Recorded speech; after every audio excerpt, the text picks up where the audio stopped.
5ই April রাত 11টা 5 minute মুম্বাইয়ের ভরসভায় একটা বিল্ডিংয়ের 5তলা থেকে মেয়েটা পড়ে মারা গেল। বয়স মাত্র 19 বছর। পুলিশ বলল অ্যাক্সিডেন্ট, কিন্তু তার স্বামী বলল মদ খেয়েছিল। আর তার মা আজও বলে আমার মেয়েকে মেরে ফেলা হয়েছে।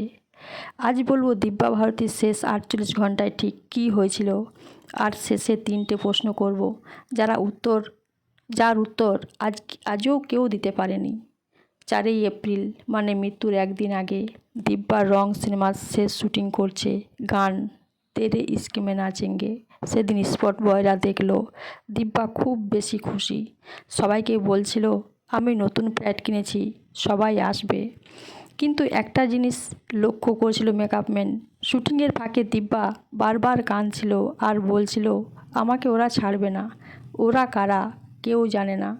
ওই রাতেই সে তার সব জামা কাপড় গুছিয়ে ফেললো, যেন কোথাও যাবে। 5ই এপ্রিল সন্ধ্যা 7টা দিব্যার নতুন ফ্ল্যাট তুলসী বিল্ডিংয়ের 5তলা।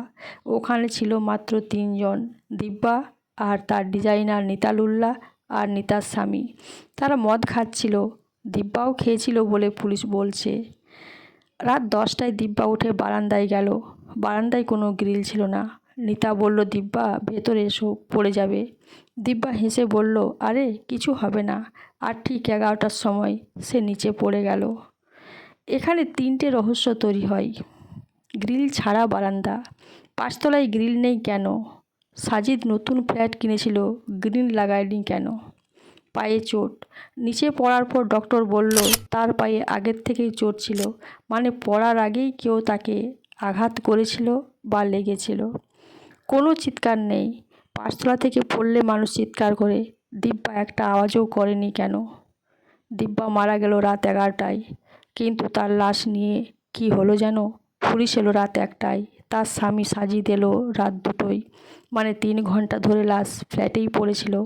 আর তার 3 দিন পর তার সিনেমা রং রিলিজ হলো। মানুষ হলে গিয়ে কাঁদছিল আর বলছিল মেয়েটা আর নেই।